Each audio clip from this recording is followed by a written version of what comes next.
அப்போ இதில் வெகு சிலர் முன் ஜென்மத்தோட தொடர்பு இருக்குல்ல, புரியுதுங்களா? ஒரு காலகட்டத்தில் இப்போ இங்கே இருக்கிற நிறைய பேர் காசிலே ராமேஸ்வரத்துலேயே நம்மளோட பிச்சை எடுத்தவங்க தான். இப்போ கொஞ்சம் ஃபேண்டஸியாக இருக்கிறீங்க, கொஞ்சம் ஐடியிலலாம் வேலை செய்கிறீங்க, பெரிய பெரிய கோடீஸ்வரராக இருக்கீங்க. ஒரு காலத்தில் நீங்கள் பிச்சைக்காரவங்க தான். நம்ம கூட தான் சேர்ந்து உங்கள் தட்டெல்லாம் என்கிட்ட தான் இருக்குது, திருவோடெல்லாம் அதெல்லாம் அங்கே பத்திரமா வச்சுருக்குறோம். அது உங்களுக்கு தெரியாது, மறைஞ்சிருச்சு, மறந்துட்டீங்க. புரியுதுங்களா? அதை ஞாபகப்படுத்தினா சாமி நம்மளை போய் பிச்சைக்காரங்கிறாருன்னு நீங்கள் சொல்லுவீங்க. ஆனால் ஆக்சுவலாக நீங்கள்லாம் ஒரு காலகட்டத்தில் அந்த மாதிரி ஒரு செயல் வடிவத்துக்குள்ளே இருந்தவங்க தான். அது இப்போ தெரியலை. அதை நாங்கள் இப்போ என்ன பண்ணுறோம்னா, நவீனமாக வந்து உங்களை பிச்சைக்காரன்னு கூப்பிட்டா நீங்கள் வர மாட்டீங்கன்னு. புரியுதுங்களா? பிச்சைக்காரன்னு கூப்பிட்டா நீங்கள் வர மாட்டீங்க. இப்போ இதெல்லாம் நம்ம அந்த ஹாலு இந்த விஷயம்லாம் பண்ணுறோம்னா இறக்கம் கிடையாது. நீங்களாம் நம்ம ஆளுங்க. இப்போ நம்ம ஆளுங்களுக்கு நம்ம தானே செலவு பண்ணணும். புரியுதுங்களா?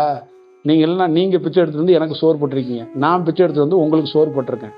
தட்டு பலன்னு அப்படியே தான் இருக்குது. அந்த இது இருக்குல்ல, திருவோடெல்லாம் நீங்கள் மறந்துட்டீங்க. திருவோடெல்லாம் எங்ககிட்ட இருக்குது. இப்போ எனக்கே ஏன் திருவோடு தெரியாது. எனக்கு அனுபவம் பெற்றதுக்கு அப்புறம் தான் நம்ம திருவோடு எனக்கு தெரிஞ்சிச்சு. புரியுதுங்களா? அப்போ அவர் ஒருத்தர் சொன்னார், டேய் நீ நான்லாம் பிச்சை எடுத்தேன்டா மறந்துட்டியா அப்படிங்கிறத சொன்னதுக்கப்புறம் தான் எனக்கு தெரிஞ்சு. அதுக்கப்புறம் தான் உங்களுக்கு கூட விஷயம்.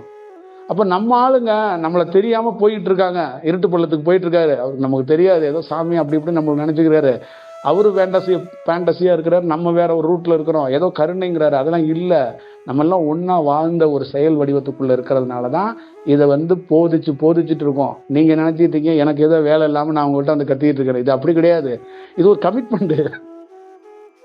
இது உங்ககிட்ட சொல்லப்படணும்னு பிரபஞ்சத்திலிருந்து அவன் நம்ம ஆளு மறந்துட்டான், அவன் வந்து கொஞ்சம் கோமாவில் இருக்கிறான், அவனை சரி செஞ்சு 2 ஊசியை போட்டு தியானத்தை போட்டு கொண்டு வா.